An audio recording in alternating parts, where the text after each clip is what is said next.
আজকে আমি বানালাম মরলা মাছের টক রেসিপি। দেখবেন চলুন আমি কিভাবে মরলা মাছের টকটা বানাই, পুরো ভিডিওটা দেখবেন। চলুন মেন কোর্সে যাওয়া যাক। আসসালামু আলাইকুম বন্ধুরা, কেমন আছেন? পিঙ্কি কিচেনে সবাইকে স্বাগত। আজকে আমি বানাবো মরলা মাছের আম দিয়ে টক। আজকে মেঘ বৃষ্টির দিনে আম দিয়ে টক হবে। পুরো ভিডিওটা দেখবেন, স্কিপ না করে। পুরো ভিডিও দেখার জন্য অনুরোধ রইল। কেউ যদি ফেসবুক থেকে দেখেন,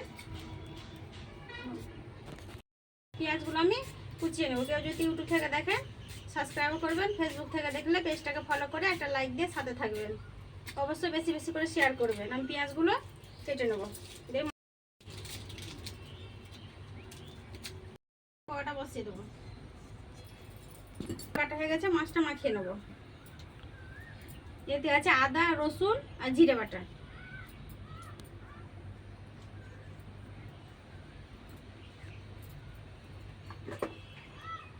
দেবো লঙ্কা গুঁড়ো,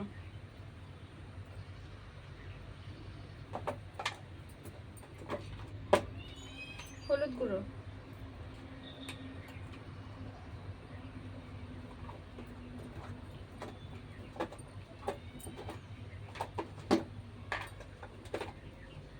ধনে গুঁড়ো,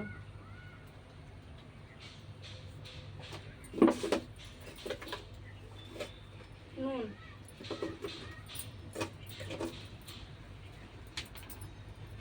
দেবো সরষের তেল,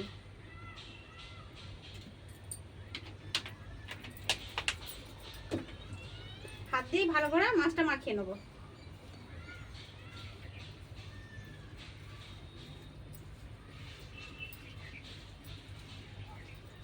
দেখেন বন্ধুরা, আমি যেভাবে মাছটা মাখাইছি এখনই মনে হচ্ছে রান্না হয়ে গেছে।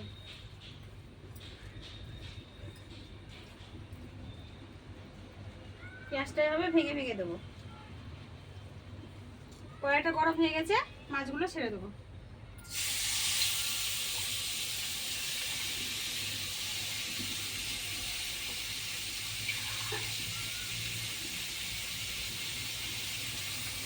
ওই বাটি ধোয়া পানিটা দিয়ে দেবো।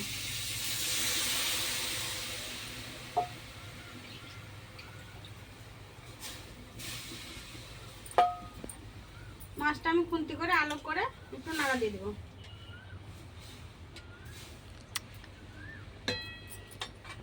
এটা দিয়ে দেবো মাছটা সেদ্ধ হওয়ার জন্য। আর ততক্ষণ আমি আমগুলো কেটে নেবো।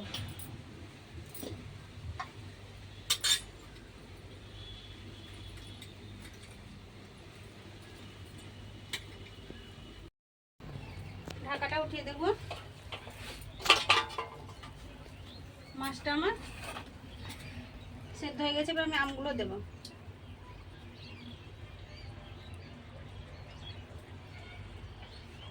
আমগুলো দিয়ে আবার খুন্তি দিয়ে একটু নাড়া দেবো।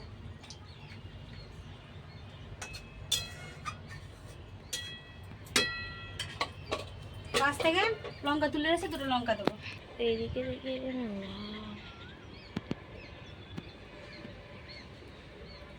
দেখেন বন্ধুরা, আকাশের ওয়েদার খুব খারাপ। আমার রান্নাঘরের অবস্থা খুব খারাপ, কাদা পানি সব হয়ে গেছে। আর আমি লঙ্কা তুলে মাছে দিয়ে দেবো।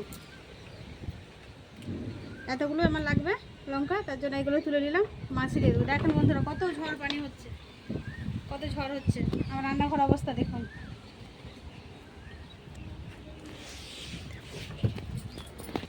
লঙ্কাটা এবার আমি চিড়ে দিয়ে দেবো।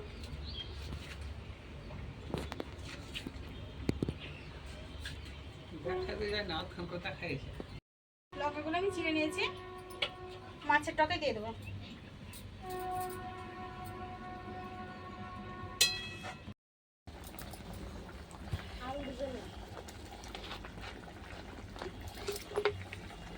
মাছটা সেদ্ধ হয়ে গেছে, এবার দেবো একটু সরষের তেল।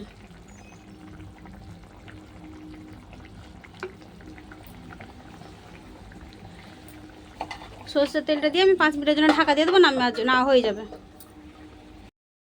মরলা মাছের টকটা আমার হয়ে গেছে দেখছি। দেখেন বন্ধুরা, কত সুন্দর মরলা মাছের টকটা হয়ে গেছে। এবার আমি নামিয়ে নেবো।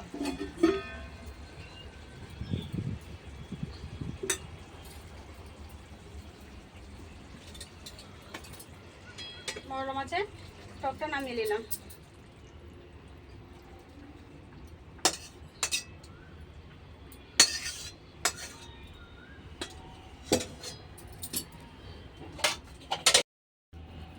দেখান বন্ধুরা, এবার আমি ভাত নিয়ে এসে খাইয়ে দেখাচ্ছি কীরকম হয়েছে।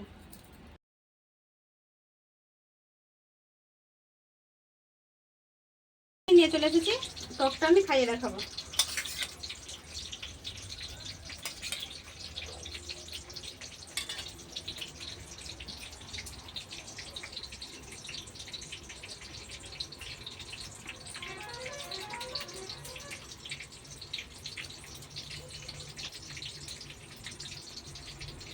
দারুণ স্বাদের হয়েছে বন্ধুরা মাছের টকটা, এভাবে খেয়ে দেখবেন মরলা মাছের টক। সুস্থ থাকবেন, সাবধানে থাকবেন, ভালো থাকবেন। অবশ্যই অবশ্যই বেশি করে শেয়ার করবেন। আর রান্নাটা ভালো লাগলে একটা কমেন্ট করে জানাবেন। আর পুরো ভিডিও দেখার জন্য ধন্যবাদ।